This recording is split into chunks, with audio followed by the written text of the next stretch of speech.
This is May 18, 2006. We're doing an oral history interview with Bob Lindstrom. Bob, it's good to have you here. Thank you. I'm Chuck Lundquist. We usually start out by letting you say a few words about where you spent your youth, where you went to school, and how you got into the space program. Okay. Well, I grew up in Sycamore, Illinois. It's a small town, at that time about 4,000 people, about 50 miles west of Chicago. And I spent my youth, seems like a good part of it I worked, because it got to be World War II. There were a lot of jobs around, not too many men. And I worked in a number of jobs, post offices, and worked in a cannery, did a lot of work, okay. Graduated from Sycamore High School and attended the University of Illinois. And I received a degree as a Bachelor of Science in ceramic engineering. I guess it was my science teacher in high school that talked me into going into ceramics at that time. And I went to work for Mosaic Tile in Zanesville, Ohio. Worked about 3 months and got drafted during the Korean War. I spent, I guess, 6 weeks basic training in Fort Leonard Wood, Missouri. Was reassigned to Fort Myer, Virginia, which is essentially outside of Washington, D.C., for reassignment. And I was really very fortunate that I was classified as an enlisted specialist. I was a recruit at that time. I finally made PFC, and I was sent to Redstone Arsenal in Huntsville, Alabama. What year was that? That was in 1951, spring of 1951. And when I got here, went through an interviewing process, primarily with, seemed to me like Dr. Davis was there, and also Major Miller. I was assigned to the materials laboratory. And to the best of my knowledge, although other people don't seem to remember this, the Army, at least at this level, had decided to work on a 500-mile range ballistic missile. And they were worried about reentry protection. And in addition to the number of engineers they asked for people with ceramics background or heat, being able to come up with heat protection. And that started me in my career with the Army and with ABMA and with NASA. Well, what happened after you got out of the Army? Well, after I got out of the Army, I decided to work for the government. I worked for the Army at Huntsville. Was the Guided Missile Development Division at that time. I had made it to corporal while I was in the Army, and I went to a promotion board with Colonel Jordan. As I recall, he said, "Are you going to stay with us as civil service?" And if you said yes, you got promoted to sergeant. If you said no, I don't know if anyone said no, but anyway. And I went back to work essentially doing the same thing in the materials lab. So you just changed clothes one day and got about a tenfold increase in salary. And by that time, well, I still worked on reentry protection. And about that time, which was in 1953, 1954, the government got concerned about the Russian threat, and they assigned one of the intermediate range ballistic missiles to the Marshall Space Flight Center and created the Army Ballistic Missile Agency. I think one of the reasons they did that is because the Army had both the Guided Missile Development Division here, which was essentially the core group was the von Braun group, and they also had the Jet Propulsion Laboratory under their wings, and that had about the only ballistic missile capability within the United States. So those were very competitive days. I worked on reentry protection, and I think I pushed the idea of glass reinforced plastic as reentry protections. For ablation? For ablation, ablative type of protection. There were a number of other, we were testing a number of other things Heinz Millinger was here at that time and worked on that to a great extent. I didn't really get the idea directly, but we were testing jet vanes at White Sands Proving Grounds. And there was a man from North American Aviation named Jim Castelfranco. And he was, North America at that time was working on the Navajo missile. And one time in the bar at the Officers Club at White Sands, he suggested we consider reinforced plastics for ablatives, and they were using that as a jet vane on the Navajo, which only had last, I think, something under 15 seconds. And the Germans had actually worked on this to some extent. They had checked into wood, which had to some extent the same effect. So we worked that pretty hard. The Air Force at that time was working on transpiration cooling, and I think they finally selected the intermediate range ballistic missile because of what we were doing on ablative nose cones. I think it had a big effect on maintaining this capability. Well, there was an early demonstration using a Jupiter C with a ablative nose cone that worked out well. That's correct. We had Jupiter C vehicle, which was a combination of ABMA and JPL. And we wanted to demonstrate the ablative nose cone, and we purchased from General Electric in South Carolina at that time some 2 or 3 inch blocks of textilite, which was used to some extent in their electrical insulation business.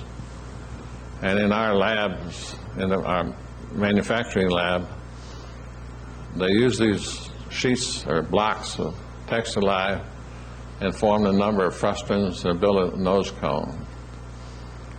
We had the recovery capability at that time. I don't think we had demonstrated necessarily at that time, to the best of my knowledge. The parachute system was built by Cook Research in Chicago, Illinois, or outside Chicago, Illinois. And we launched that 1,500 miles downrange, recovered the nose cone. It was quite an achievement for the country at that time. President Eisenhower used that in a televised national teleconference, and it is now in the, to the best of my knowledge, in the Smithsonian. I've been to the Smithsonian and have seen it. I think ABMA was quite successful at that time. We had a good core group with the German group, who really mentored a great number of young people they hired here, and we continued to bring in some enlisted specialists such as you, Dr. Lundquist. One time I got a rush call to Jim Medeiros' office, and I walked in and he said, "Hell, I didn't want to see you, I wanted to see Dr. Lundquist."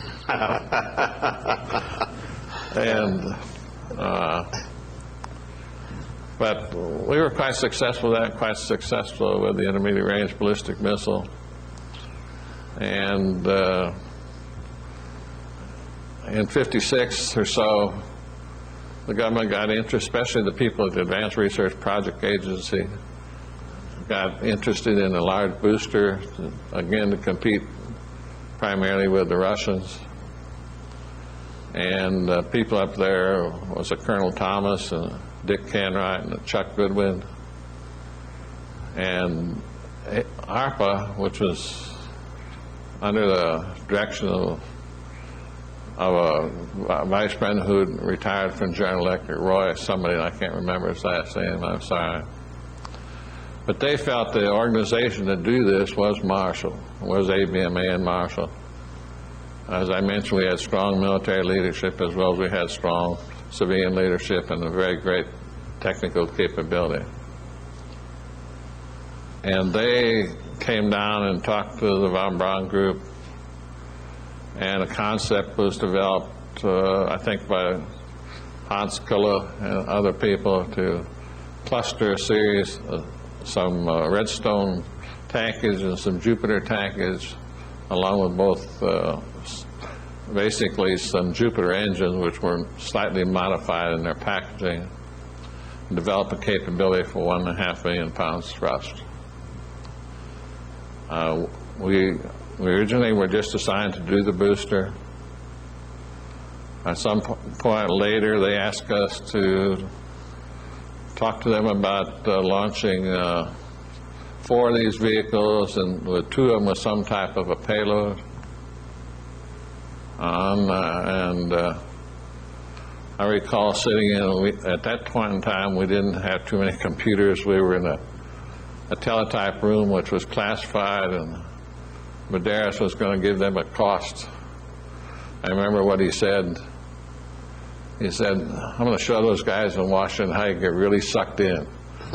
He gave them a price of something like $15 to $20 million to build 4 of these launch pad and fly them with some type of an upper stage. And that led to a great extent to the large booster and the Saturn program. ABMA at that time, I wasn't working on it. I was working on the booster, but they were working on a great number of other large vehicles, the Nova and other variations. Yeah, of Pegasus, I think, was one of the payloads used as a test payload. Yeah, and I think you worked on the Pegasus, didn't you, Chuck? Were you involved just on the very beginning just of it. Just on the very beginning of it, yeah. But it was a successful program.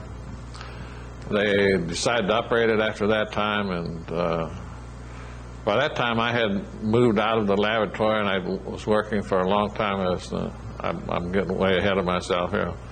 Worked as an assistant to Dr. Bill Ridle, and I was as his assistant for a period of time, and I took over as a project engineer on the Jupiter C vehicle and also on the Saturn I booster. And of course we put up the first satellite with the Jupiter C. That was an exciting time. It was a very exciting time. I worked primarily doing coordination with the Jet Propulsion Laboratory. We had very great capability here.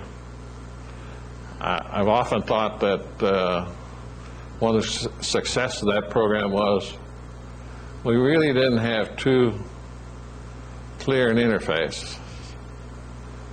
We worried about what JPL was doing, and they worried about what we were doing. And I think in the end, it turned out to be a very successful program. So a check and balance. A lot of check and balance between JPL, and they were a very good organization, as we were. And the second, third, and fourth stage were spin stabilized with small Loki type rockets. And the launching platform and the spin platform, which gave them their spin, was developed at ABMA by a group primarily under Joe Burma. Yes. And did a very fine job. And at times our relationship with JPL was a little contentious. But we did question each other, as you said, and we really had a great check and balance, which, in my judgment and my experience, is very critical to success in this program, this type of programs. Now, there were a whole series of early satellites where JPL was involved, Explorer 3 and 4, the Argus program. And actually, I think we and JPL were the first ones to send a probe to the moon. We sent a probe past the moon. Right. Pioneer 4. Pioneer 4, I don't recall the names of it. It was Pioneer 4. During those years, the 50s, ABMA and the von Braun group did a lot of great things. We developed the Redstone missile, worked on the Pershing missile for a long time, did a lot of the early work on the Pershing missile, worked on the big booster, did the intermediate range ballistic missile, sent them with the Jupiter C, and then I think at later time, the Juno 1, if I recall, we put a number of satellites in orbit. Right.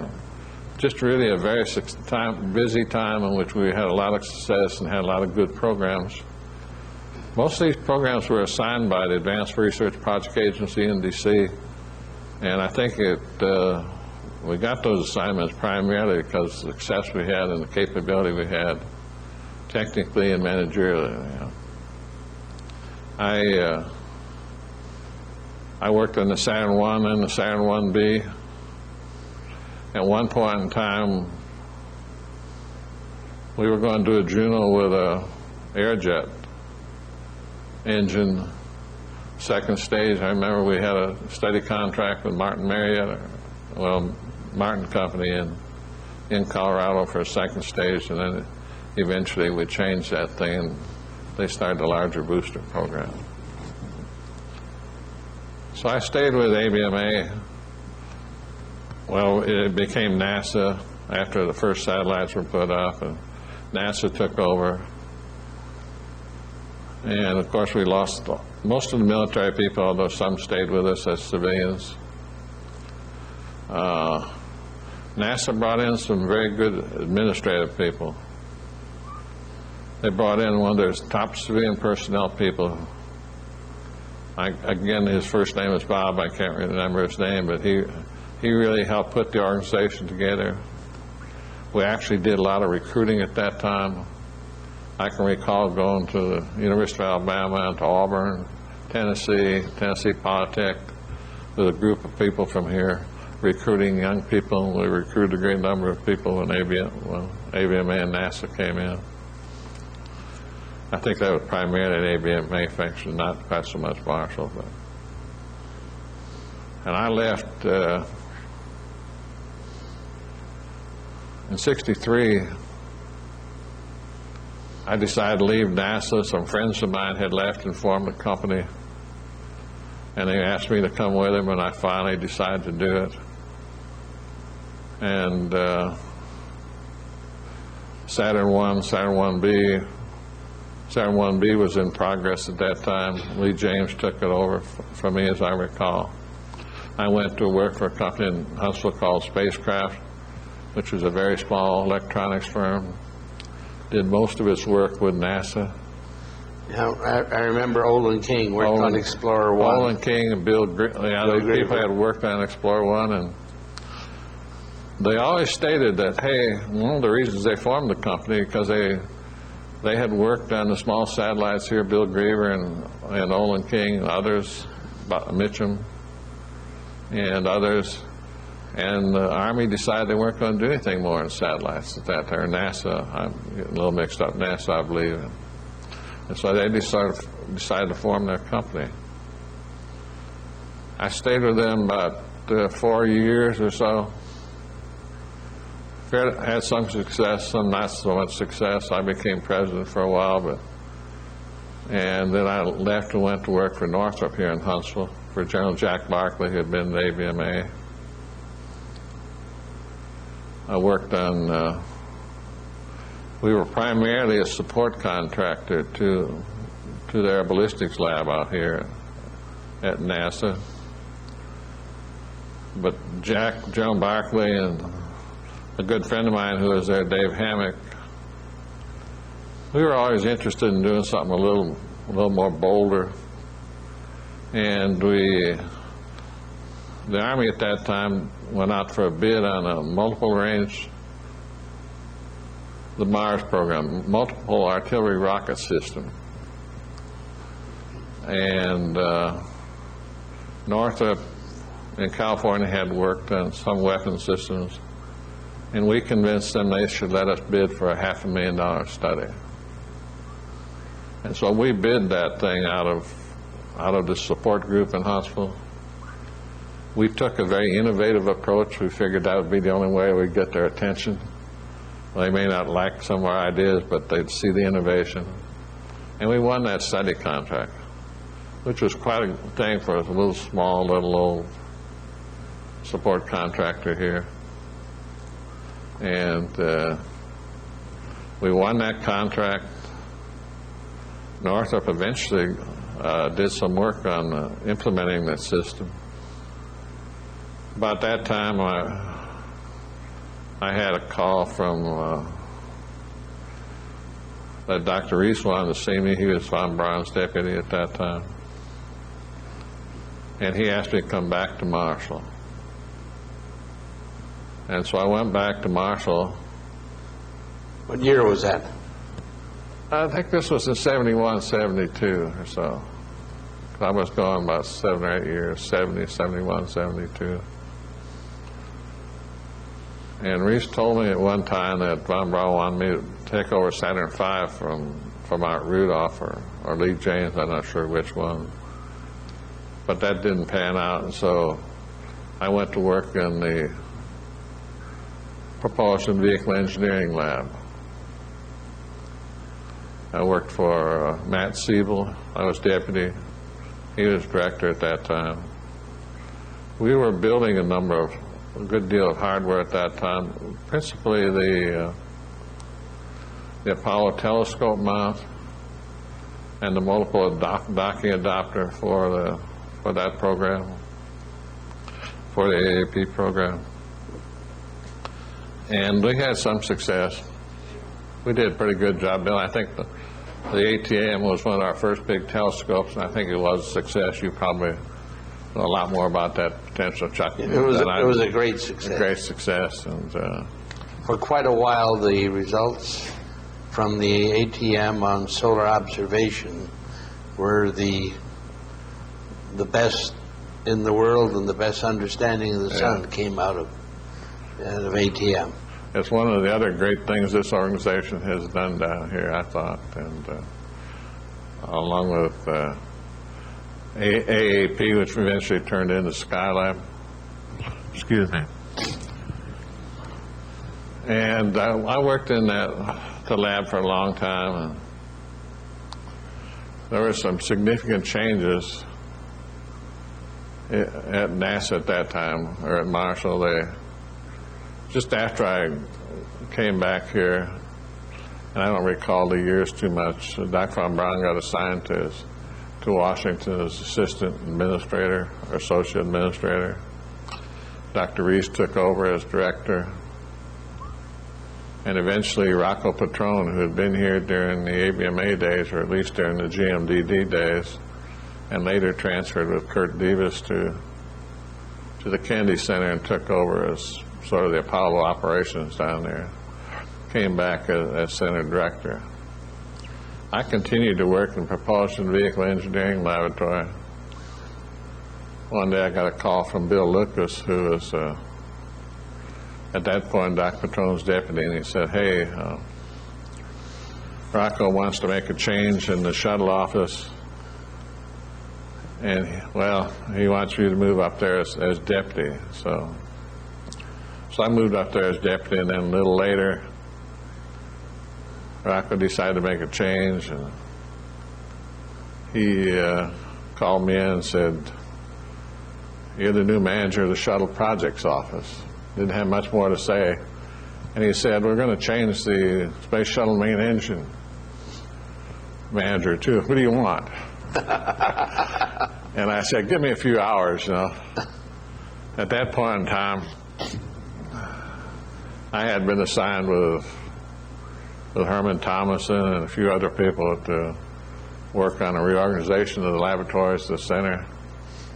I went back and talked to Herman, and he said, "You know, you got to think about J.R. Thompson." I like to think it was my idea, but it was actually Herman Thompson's. Okay.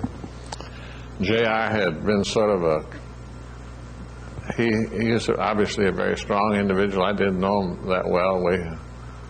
He was running the neutral buoyancy tank and Fab Lab. It makes it a little easier to say than P&V Lab or whatever that,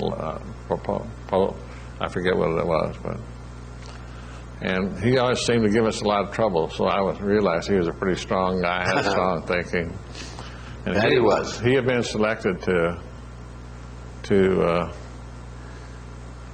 take over the propulsion branch or division in that laboratory. So I went back later in the afternoon and told Rocco, Bob Thompson.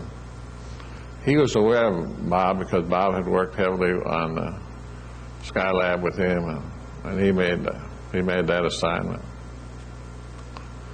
And I think Bob and I worked together for several years. I think it was a very successful working relationship. He had an extremely difficult job, which he worked extremely hard, but he was extremely good, had had good judgment, was sound technically, and still is, actually. So I continued on the shuttle program up until the first, well, I stayed through the first 25 launches in the shuttle. And in, after STS-1, J.R. got an offer from Princeton University to go up as associate director or so of the astrophysics laboratory, was it? I think it was the plasma physics. Plasma physics laboratory at Johns Hopkins. They were working on fusion. Yeah. And he left. And I sort of had the idea about the same time I need a couple deputies. So I had planned to bring George Hardy up as deputy for development and Jim Odom as deputy for operations. And I finally got Bill Lucas to agree to that. And didn't last a very short time until he took both of them out and put them down in the laboratories. It's one thing I think is very, very important. I think you need, even in something like shuttle, which was basically a development as opposed to an operational program, you need the check and balance between the people going to operate it and the people are going to have developing it. I think ABMA had that, and we had it in the early shuttle days, because Kurt Davis at Kennedy was a very strong individual. He sort of checked what Marshall was doing and vice versa, much like we did with JPL on those days. Much later, when I was in a review group with Chris Kraft looking at how to implement the shuttle program, I recommended that, but NASA never went to that. But at one point in time, they did bring in an associate administrator for operations, but they didn't develop it to a great extent. So I had to replace J.R. and replace Odom and replace George Hardy. And I replaced my project managers at that time with some of the best technical people. During the early shuttle days, the project managers I had, J.R. and Jim Odom, George Hardy, were extremely strong technically. They had come out of the laboratories to a great extent. They knew the importance of a strong engineering group to support you. And as I'll probably say a little later, you don't have too many good program managers without a good, strong engineering background. Group that's independent of them, works well with them, but is still a check and balance on the program manager. And so I brought in some engineers that had really never been in program management, but they're obviously very capable. They understood the engineering, did a good job. Joe Lombardo and Larry Malloy. And throughout my career, I've believed that many management jobs you need engineering people with engineering background and have worked at it as opposed to just have a degree in it. So I stayed through the first 25 flights on shuttle, and which were all quite successful. We obviously had some problems. We came very close to burning through a thrust chamber on the engine at one time. We burned a hole in one of the pre-burners. Fortunately, we leaked enough hydrogen that it self-cooled itself. Otherwise, we'd have had difficult problems. And we came very close within a few seconds, or 10, 15 seconds of burning through a nozzle on on a solid rocket motor. We didn't seem to have many tank problems at that time. We were always very much concerned with the insulation, but I don't think we worried too much about debris from the insulation at that time, which is in the current news significantly. We were primarily concerned with ice forming on during the countdown and breaking off and damaging the orbital TPS. But we didn't have any great issues other than on the first one. We at our first tanking test down there, the superlight ablator that was on the nose cone, as we cooled down, came off. And obviously that was sort of a big issue. Yeah, that's not good. All of a sudden we didn't have any insulation on our tank, you know.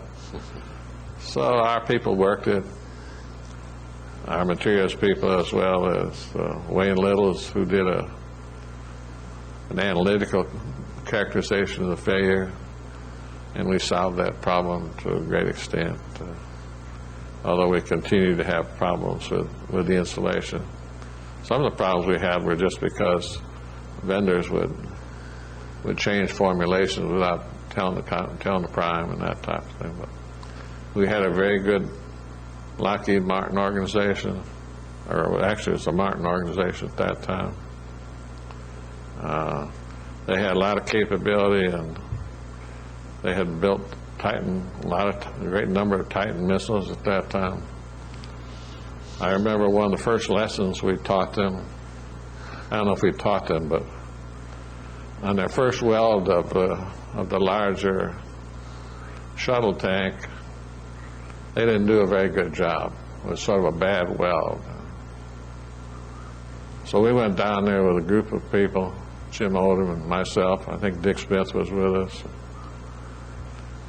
We had an old hunting buddy of mine, I can't remember his name right at the moment, but he was the welder from the materials lab and from the propulsion lab. He didn't like that weld. And we sat in a conference room down in Michoud and told the Martin company. Martin was a fairly arrogant organization. They were basically a Air Force contractor, not an Army contractor, didn't have very little business with us, although we had worked with them on the Apollo telescope model. We told them to cut that section of the tank apart. Martin didn't like that at all. They said, "What are you doing telling us to cut? We believe that weld's okay." But we told them to cut it apart, and they did. And I think it turned into an extremely successful relationship with the Martin Company over the years. And we were able to do that primarily because we had practical experience internally within our organization. We had good materials people. We had made welds ourselves. I told some people from Martin afterwards, I said, "We've made bad welds. The only difference is we'd have cut it off and never let anyone see it, We wouldn't have gone to management and told them we want to keep it. We'd have just cut it off and started all over." So we had a good first 25 flights or so, and a lot of good shuttle flights, and a good experience. We had a good relationship with the Johnson Space Center. They had extremely good people working, a very strong system integration group under Owen Morris, Dick Coors. I think one of the things they had, which has been missing, perhaps missing NASA now, they brought in John Yardley from Douglas Aircraft at that time, who's extremely strong technically, a very good manager, and really the individual who probably had more to do with the success of the shuttle program than any other one individual. He worked it very hard. He worked to a great extent our engine issues. He worked the reentry protection issues on the orbiter very strong. He really brought the organization together. He was a good, strong leader. He did an extremely good job. And I've heard it, and I believe he was one of the people who was single individual who was most due success of the shuttle program. Yeah, he ended up at NASA headquarters. Yeah, he was at NASA headquarters. They brought him in as associate administrator for, I'm not sure exactly what his title was. Flight or something. He ran us, JPL was the lead center, and people always said, "Who'd you work for?" Well, I said I worked for Bill Lucas in Huntsville. I worked for Bob Thompson in Johnson. I worked for John Yardley in Washington. We all got along fine. It didn't really matter. I knew all three of them were working. We were all working together to achieve the same thing. Well, after the 25 launches of the shuttle, what did you do? Well, I retired. On the 25th one, or 24th one, we had an engine. Well, I retired after that. Actually, on the 24th flight, I guess it was, we had an engine, a pump sensor go out and came close to shutting down the engines. I worked that up until I retired in August. And I formed a consulting, I did some consulting. I worked for Thiokol at that time, did some work for Rockwell, and also eventually I formed a consulting firm with George Hardy and Stan Reinhardt. And we did a lot of consulting for Boeing and Thiokol. We worked primarily for Boeing on their space station proposal. We worked with Wiley Lidl Labs. We had a fairly successful consulting business. I think in 58 or so, I was consulting for Thiokol, and they had an accident. They were loading a Peacekeeper motor in a pit, and they had completed loading the first stage, and they were pulling the core out of it, and it ignited in the pit and killed 5 people. And Thiokol talked to the Air Force, and I went out there for several months and co-chaired that investigation with an Air Force colonel. It really was impossible to tell exactly what happened, but they had a problem several months before. Once they pulled the core out, and they found a little burn spot on the core, which was essentially Teflon-coated metal. And turns out most of these 5 people were sort of clustered around the motor as they were trying to pull out the core. We off to one side there was a large crowbar, one of these 6 to 8 foot crowbars that they use in railroads or things. And we made the assumption that it had been the explosion or the fire had moved it over to the side of the pit house. Our conjecture in the end was that, and our rationale in the end was that this core had become stuck somewhat. It wasn't pulling out, it wasn't coming out, and they were trying to free it.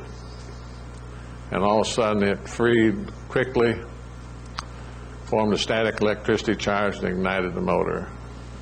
And I'm personally very confident that happened. We put in a number of changes after that We re-Tefloned the cores much earlier. We required they pull them out extremely slow, take their time, make sure they don't get it going too fast, and really check on the static electricity. So,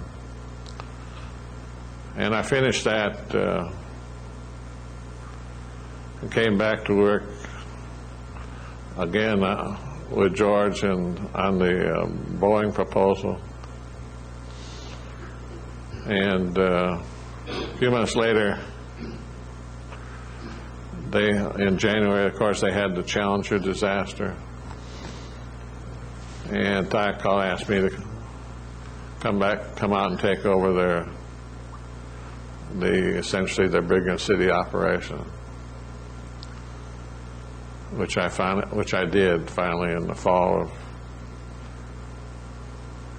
1988, I guess, yeah. And I finally took over just the space operations group, which was building primarily the shuttle motor, as well as some other ones. And I think we had a quite successful period at that time. At the time I went there, we weren't too well liked by NASA. We had Thiokol got a great deal of the blame for the Challenger loss and disaster. They had started a new program called the Advanced Solid Rocket Motor. How was morale when you got there? Morale was actually quite low. You know, we worked hard on the morale.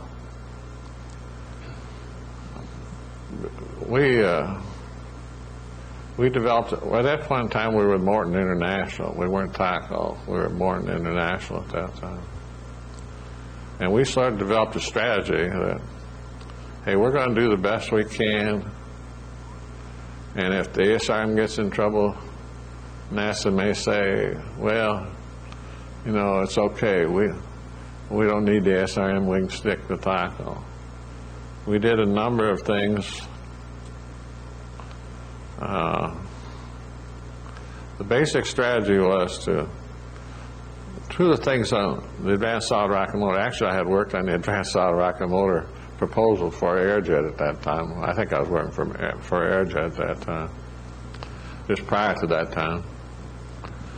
And we decided that we were going to modernize our facility, go to as much automation as we can.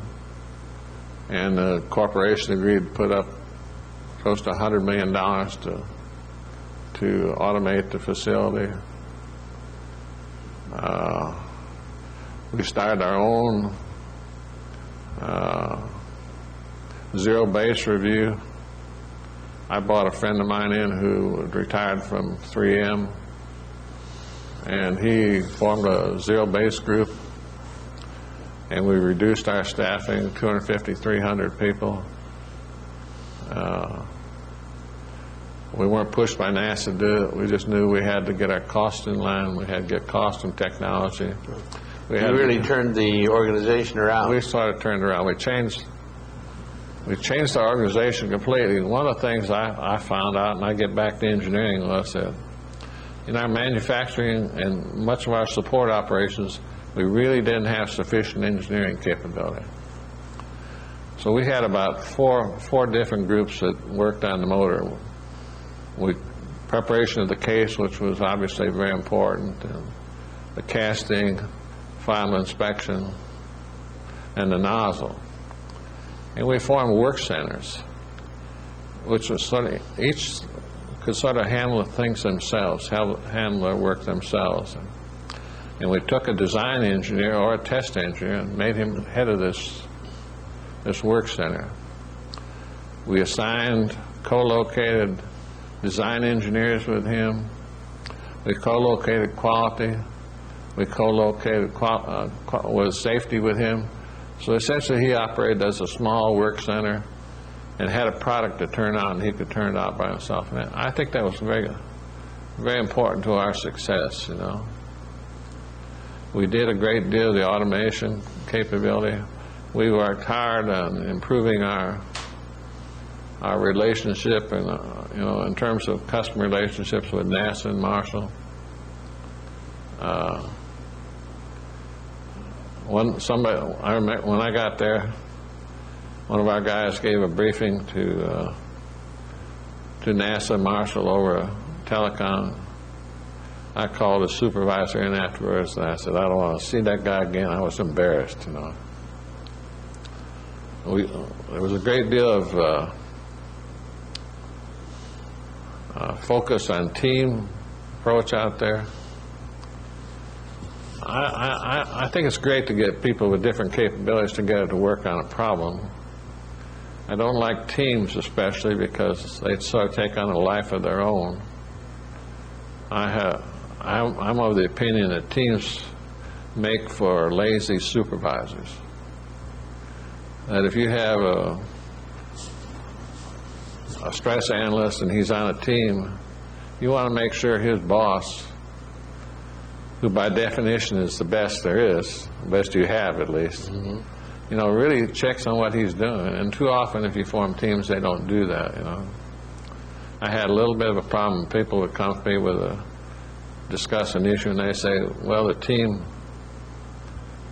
recommends we do this. And I said, no, tell me what you believe, you know. And then I would require that his supervisor be there and also that his supervisor. And so I'm not directly against teams. I believe bringing groups together to provide a lot of different capability on an issue is a good thing. And design teams are good things too, but you have to make sure the supervisors are responsible for what they're doing and an overview of the problem. So I stayed at Thiokol through till I retired. At that time, I had to retire as a corporate officer. I had to retire when I became 65. The last 4 or 5 months or so, 6 months, I spent working the Advanced Solid Rocket Motor Program in terms of its potentially taking over all of our business and throwing a few thousand people out of a job. We followed one thing we did, we did the nozzle on the Advanced Solid Rocket Motor Program. We had proposed that to Aerojet Martin, and they finally accepted it. And we did the same thing. We took some of our best people and put them on the Advanced Solid Rocket Motor Program. We took the position, if the program has problems, we don't want it to be us. Took one of our senior guys, being program manager, took some good engineers and put them on for design. And I spent a fair amount of that time working the political fences of this.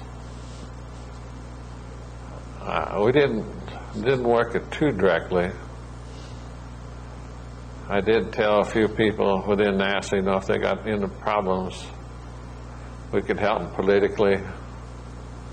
They had decided to put the motor over here in northern Mississippi. We made the commitment that if you decide you need that and need some political help, with Trent Lott and Cochran, we'll move our nozzle facility over to Mississippi. And actually, that occurred. We did move our nozzle. It was an interesting time, really. I spent a fair amount of time in Washington. I talked to the delegation, primarily the Utah delegation, to some extent the Mississippi delegation. Primarily spent a lot of time with staff. the thing sort of came to a head one morning. I was in Arizona for a board of directors meeting, and I got a call from someone who said, "Hey, they're trying to get more performance on the shuttle, and someone has come up with the idea." I had a call from one of the men in NASA headquarters. He said, "What do you think about this? I think about having you load the RSRM with the ASRM propellant, which was an HTPB, and give us quite a few more seconds of impulse." And he said, "What do you think about that?" So I happened to be there with many of the people from THACO who were working with that propellant, so I went and talked to them. Turns out, it gives you some problems with the nozzle. The erosion is higher, the flame temperatures are higher, the erosion is higher. So I called the man back and said, "Well, things get a little hazy at this time. You remember the offer we made before we said we'd help you politically? We'd rather than move in our case to Mississippi, we'd move our nozzle facility to Mississippi." So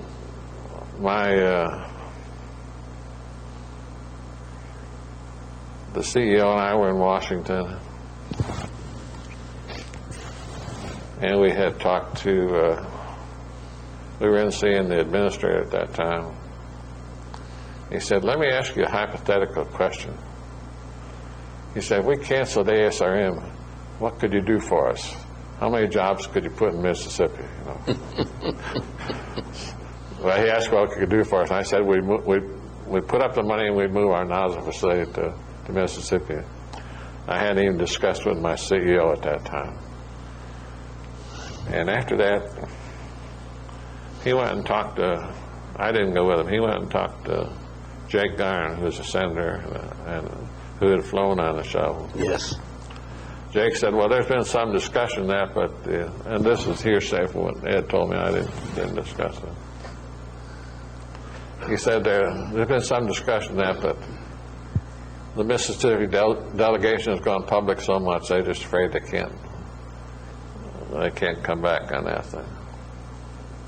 We continued to talk to some of the different delegations, but primarily the Utah delegation, and talked to some people within NASA, and we continued to do the best job we could. And occasionally I would talk to people in NASA headquarters about it, but about the time I retired, then we understood that I got a call one day from our Washington office that said, "You have to get to Washington. There's a congressman from Indiana, if I recall, that's going to recommend tonight, or in the House, put an amendment onto the space science bill that we move the nozzle facility from Utah to Mississippi, and that the ASRM be canceled." And our delegation hasn't even heard the fact we're going to move the nozzle delegation to Mississippi. So early the next morning I flew, it was Sunday afternoon, early the next morning I flew to Washington. They had me set up to see, we only had 3 congressmen at that time and 2 senators, so I talked to them all. The one that was the most interesting is currently a senator, I keep forgetting his name, Bob somebody, a Republican senator. He was on the floor of the Senate. I think he was shepherding a bill through the Senate. He came out in the lobby of the House of the Senate building, and we sat down on a bench for a few minutes, and I told him what we were doing and why we were doing it, what was going to happen. We'd be moving several hundred jobs to Mississippi, and Bob Bennett it was. I was very much impressed with him, as I have been since many of the things he's done in the Senate. He said, well, he said, if your CEO believes that's best for the company, it's okay with me. I'll support it. So evidently that got the ball rolling. I think NASA headquarters got more interested, and I didn't talk to him, but that's my understanding. And the two delegations, I understood that, and again, this is hearsay, that the two delegations got together and decided to work it out, and it worked out and passed the time. I guess one other thing that was a highlight some months prior to that, obviously we had been not very well liked by NASA.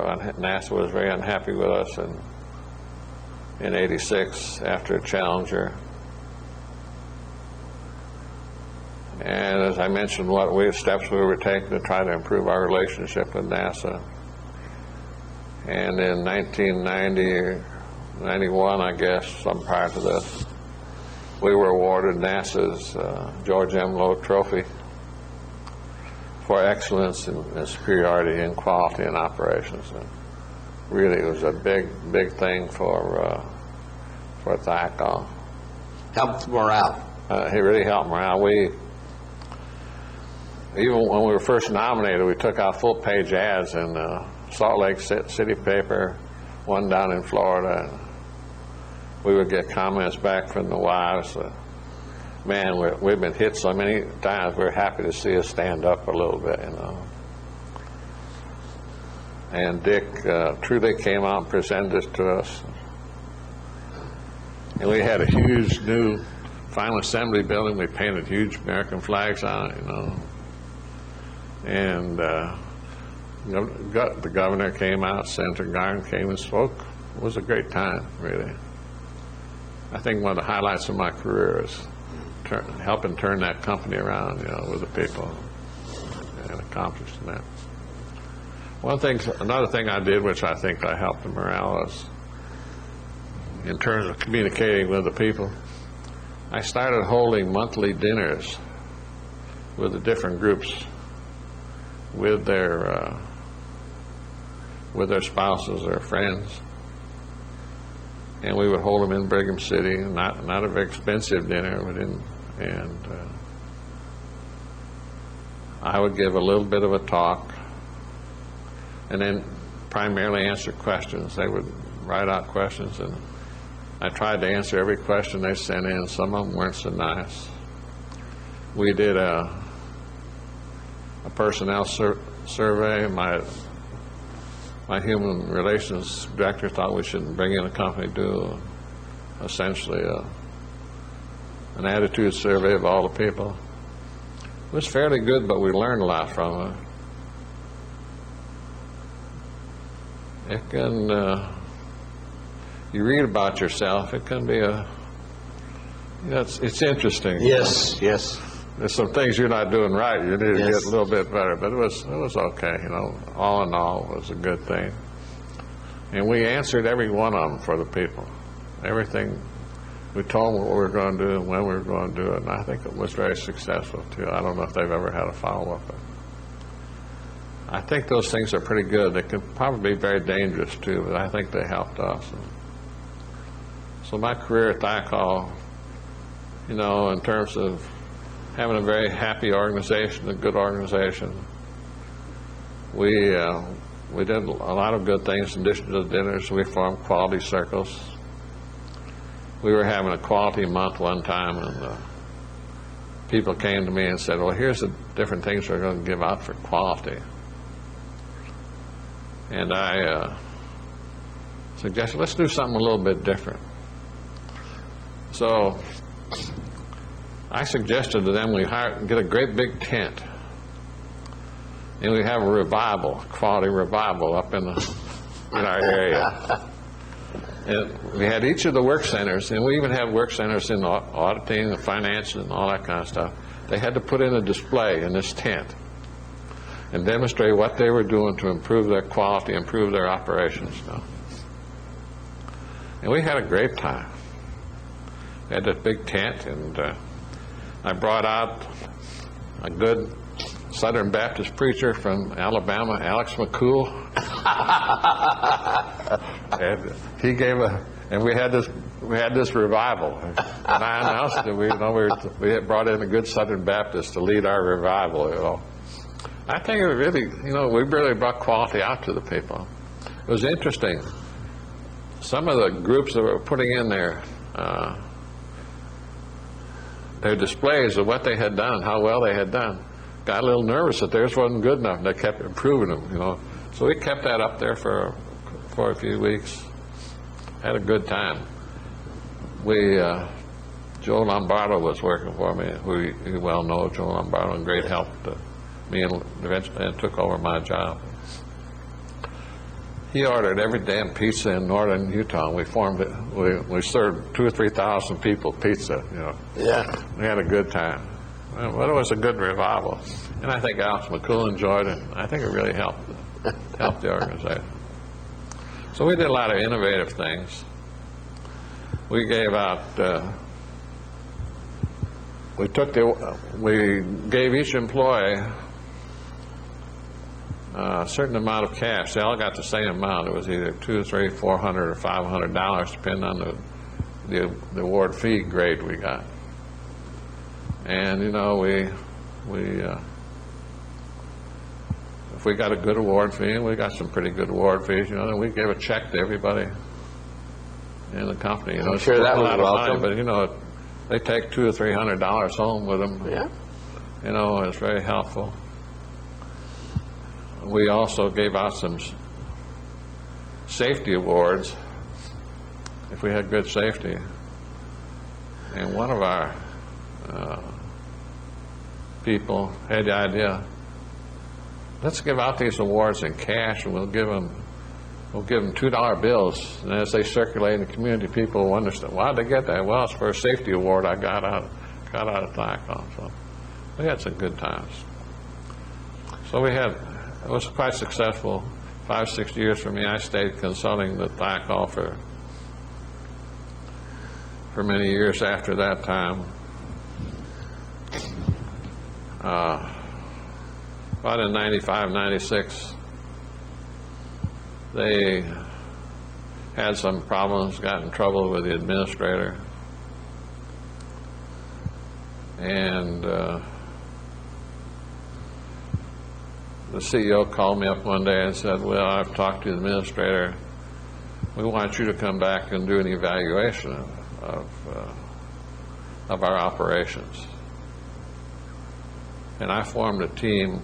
Even though I didn't like teams, I formed a team. I brought in Gerald Smith, who you know, and Henry Pohl, who had been Director of Engineering at the Johnson Space Center, to give us another viewpoint. And a few other people, and all of a sudden I remember Gerald and them. And we did a study of them, and we spent quite a bit of time doing that evaluation of Thycon. Finally presented it to the CEO, and eventually presented it to Aerospace Safety Advisory Panel, presented it to Program Manager Don Johnson, Program Manager at Marshall, the Center Director Don Johnson, and finally to the administrator. I think that we found a few things. One was that over the years, they had let a lot of their graybeards go. They would get an early out, and they would offer some money for people early retirement. Some of the older people, who were some of their most valuable people, they let them retire. So they really had lost a lot of their graybeard capability and experienced people to overview what was going on. We felt that they had, they weren't strong enough in engineering. One of the young men who was there we used to call some of the younger people in and ask them, and Henry Pohl had an interesting technique. He'd say, if I were a genie, you know, what would you want me to do to help you? And, you know, occasionally we'd get say, well, get NASA out of our hair, you know, Yeah. typical answer, you know, leave us alone and all that kind of Yeah, stuff. yeah. This one young man who was one of our bright young guys said, he said, I wish we had the passion back.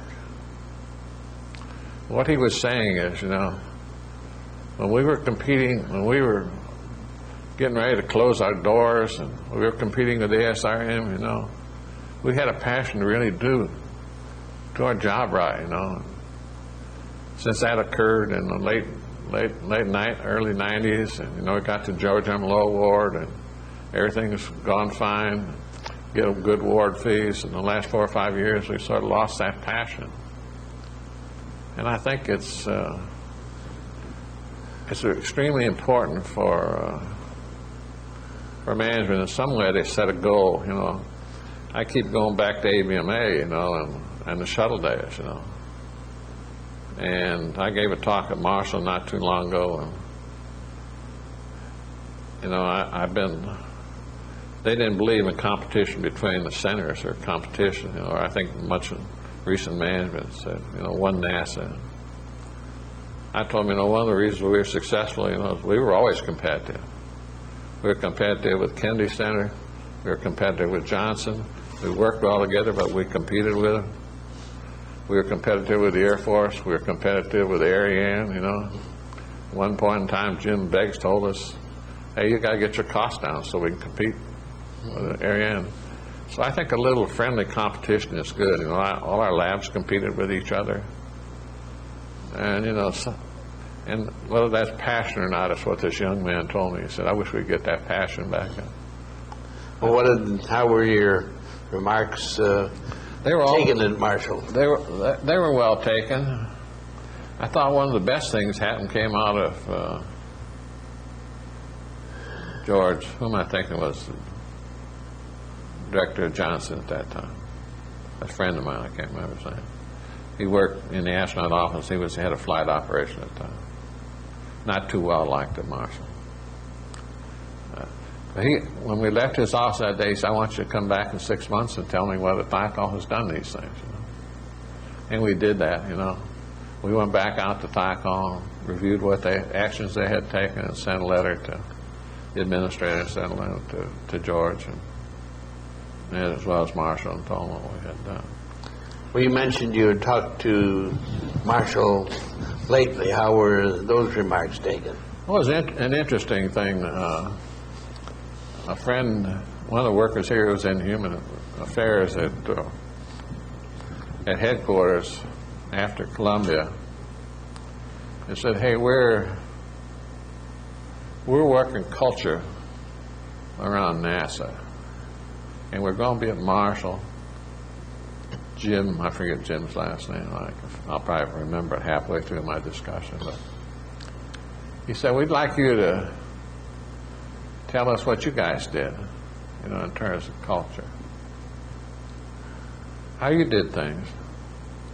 And frankly, I had a little difficulty. I made a few charts, which really didn't seem to have a great deal of message. And I finally wrote sent an email to my granddaughter, who's a very bright young gal. She was at the Trinity Forum and working on it, which is a leadership forum for Christians. And I said, tell me about leadership and culture. And she wrote me back words to the effect that, hey, one of the issues, leadership and culture has to be, people have to work for the organization as a whole and not for the individual. And she said, my concern is we're becoming a very individualistic society, you know. And so I used used a good deal of that as a focus for what I was saying. I said, you know, we really were interested in our jobs, and part of that was what I've already mentioned. We were competitive. You know, we had to win. You know, the organization was going to fold. You know, I've been with Marshall for an ABMA, and the organization were always going to get canceled. Yeah, you know? yeah. And you were there too. You know? Yes. We were always going to have a big rift and that type of thing. You know? And so I said, you know, I want you to don't think about the individuals. Think about the job you have to do. Think about your tasks. Think about the organization. Think about the other people. The interesting thing was some young girl stood up, and some young lady stood up in the audience and said to Mr. King, you know, Mr. King, what Mr. Lindstrom said, you know, all the training you give us is about how the individual should get ahead. You don't train us how to work for the team or the job of the individual.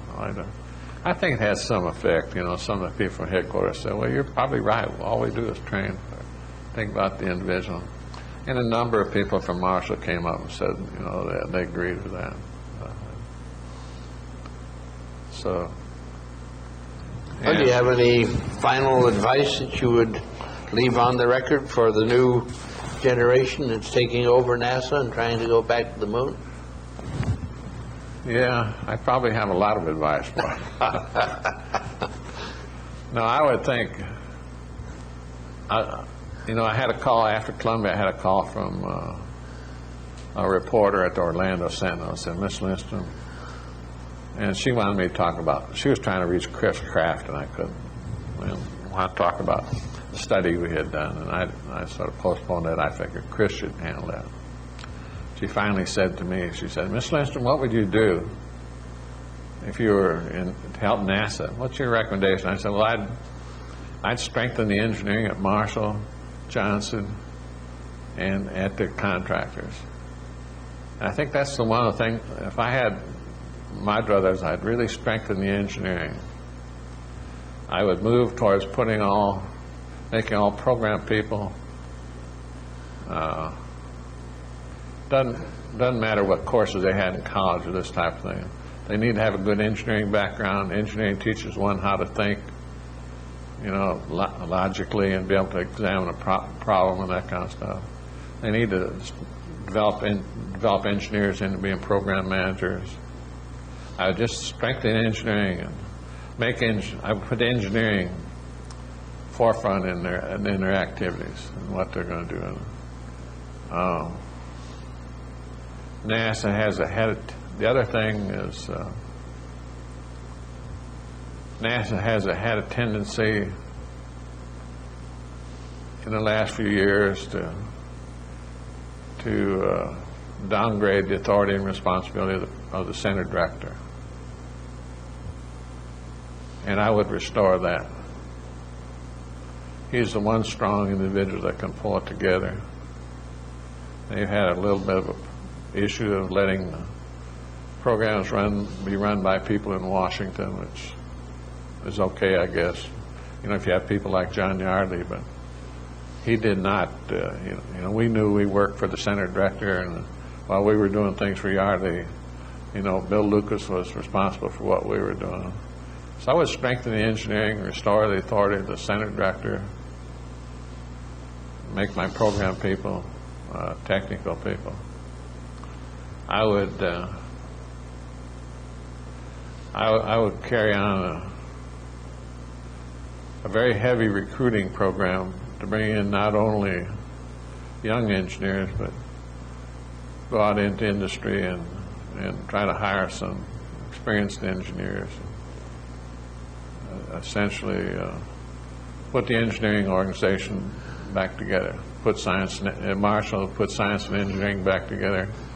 In my own opinion, after talking to Johnson people, you know, they need the same thing at Johnson, you know. And I've done a lot of work for NASA since that time, and I really believe that they really need to take those steps, you know. Well, that's very good advice, and maybe that's a good place to end the interview, Yeah. unless you have some pressing thing you want to add at this point. Well, it's been a long and very fruitful career.